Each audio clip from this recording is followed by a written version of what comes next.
ta shehu barama haka muka zo lahira ta shehu barama haka muka zo la ilaha illallah babu na da tabbatar da babu mai sai kai ubangiji haka muka zo akwai karatun farkon shiga aji haka muka zo wanda ya san ka ke cewa namiji haka muka zo ka ba mu yi kowa cikin abin da ka nufe mu da shi da yin marabu isa ga mu kai gaci haka muka zo cikin aminci mai raya tabbaci haka muka zo ruyin mu gare kai san sassauci haka muka zo da mun ne mu kai mana rabu kake baka duba aibun mu karbar mai kiran kake haka muka zo idan mun gaza da tashin mu kake haka muka zo da taimakon ka baje magiyan mu muke haka muka zo Allah ka jaddada aikin da kai kake tun kafin a ce da kai bayi addu'a suke haka muka zo salati iya girman yadda kake haka muka zo ga wanda daga kai yake daga inda kake haka muka zo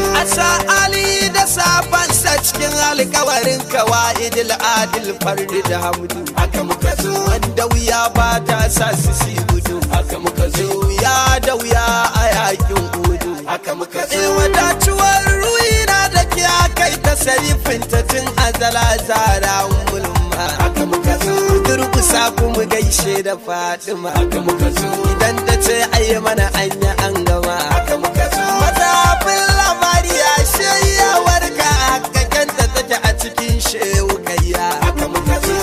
ya kakaya a kira kai siniya haka muka zo dan Usmani da kai mun ka tutiya haka muka zo la ilaha illallah muhammadu rasulullah majingina ta ahmad shabara haka muka zo daniya faira muka dan fara haka muka zo shehu baban shehu muka dogara haka muka zo cikin aminci muka furta sallama a zahiri da gaibiya alillahi barama haka muka zo